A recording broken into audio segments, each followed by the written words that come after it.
Hello student, today we will revision about Apgar score.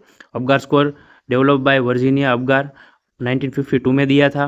Normal होता है 7 से 10 के बीच में, और जब 4 के 6 के बीच में आता है अबगार स्कोर तब हम चाइल्ड डिप्रेशन में है ऐसा कहते हैं, और 0 के 3 के बीच में सेवियर डिप्रेशन या फिर हम उसको डेथ डिक्लेयर करते हैं।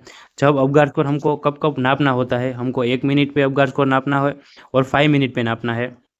अगर चाइल्ड को इमीडिएट रिसससिटेशन की ज़रूर है तो हमको 10 मिनट के बाद अबगार स्कोर नापना है। वो अबगार स्कोर नापते कैसे है, हम पहले उसका अपीयरेंस देखते हैं। अपीयरेंस में क्या देखेंगे कि उसका बॉडी है वो ब्लूइश है या फिर पिंकिश है।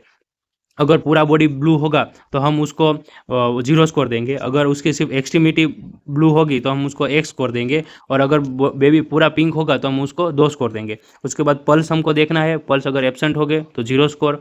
एक में क्या होगा, 100 से नीचे होगा तो हम उसको 1 स्कोर देंगे, और जब 100 से ऊपर होगा तो हम उसको 2 स्कोर देंगे। एक्टिविटी हमको कैसे देखनी है, सपोज कि ये चाइल्ड है तो ये अपने एक्सट्रीमिटी फैला के बैठा है या फिर ये अपने एक्सट्रीमिटी को सिकुड़ के बैठा है, ऐसा हमको देखना है। अगर वो फैला के बैठा होगा तब हम उसको 0 स्कोर देंगे। अगर वो थोड़ा सा हमको फ्लेक्स करके बैठा दिखेगा तब हम उसको 1 स्कोर देंगे, और प्रॉपर फ्लेक्स करके बैठा होगा तब हम उसको 2 स्कोर देंगे।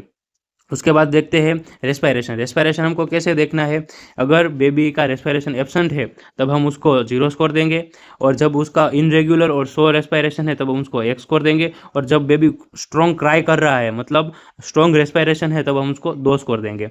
उसका ग्रेमेंस देखना है, जब हम बेबी को किसी भी जगह पे पिंच करते हैं या चुटली काटते हैं तब बेबी का रिस्पॉन्स देखना है। अगर बेबी नो रिस्पॉन्स दे तो 0 स्कोर। अगर बेबी थोड़ा थोड़ा क्राई करे तो हम उसको 1 स्कोर देंगे, और अगर बेबी स्ट्रॉन्ग क्राई करे तो हम उसको 2 स्कोर देंगे। Thank you. Stay subscribe for more revision.